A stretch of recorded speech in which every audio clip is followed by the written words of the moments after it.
Bonjour Carole. Bonjour Benoît. Dans une première vidéo, tu nous as expliqué ce qu'étaient les quatre cerveaux selon l'ANC, donc le reptilien, le paléo-limbique, le néolimbique et le préfrontal. Alors, dans cette approche-là, qu'est-ce qu'on fait précisément par rapport à cette conscience qu'on peut avoir de ces cerveaux? Comment est-ce qu'on aborde les choses? Mhm.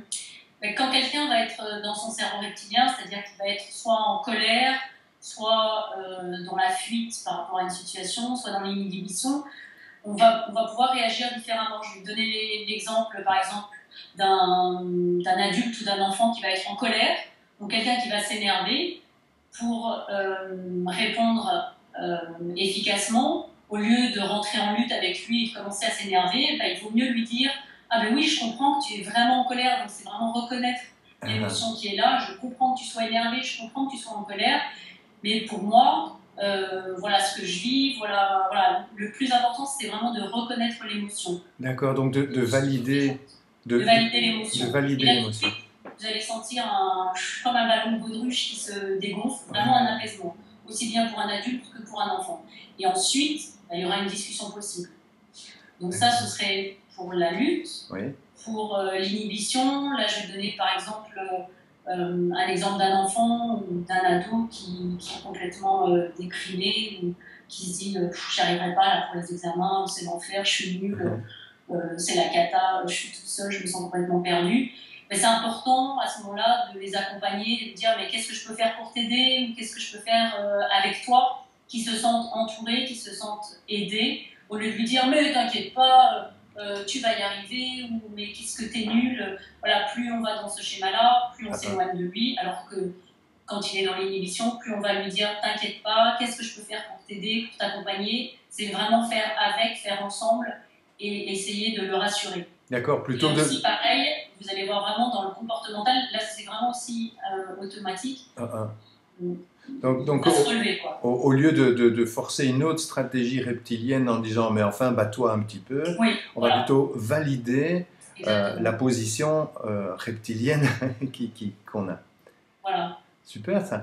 Et donc tu as parlé de l'inhibition, de la colère de la colère, ouais. Et de la fuite.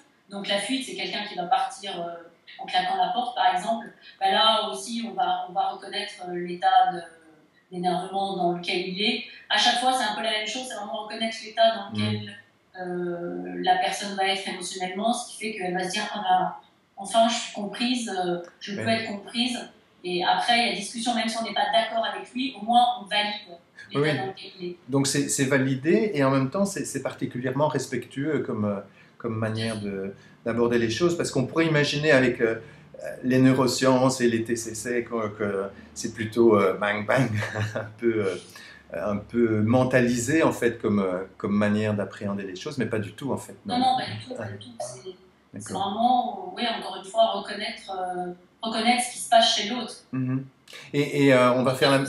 D'accord, ça c'est important aussi, parce que c'est pas parce qu'on reconnaît qu'on est d'accord. Ben non, bien sûr, bien sûr. Et ça va être pareil avec le limbique.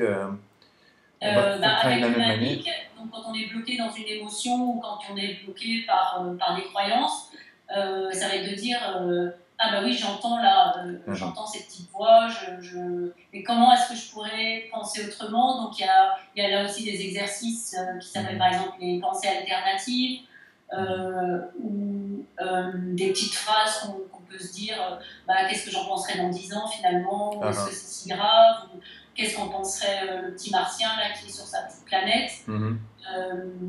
Et il y a aussi des exercices qui s'appellent des exercices de gestion des modes mentaux, qui nous permettent donc de basculer du mode mental automatique.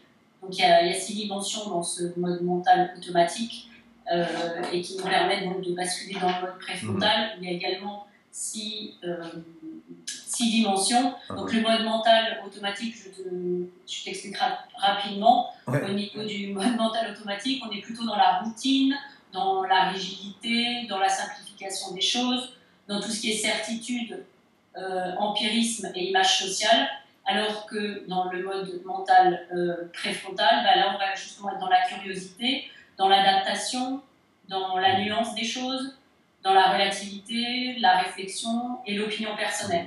Donc ça, je pourrais le développer dans un autre.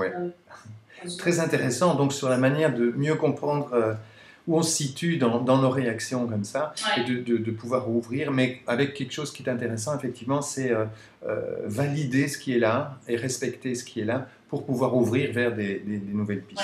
Voilà. Ok, super. Merci beaucoup, Carole. Merci à toi.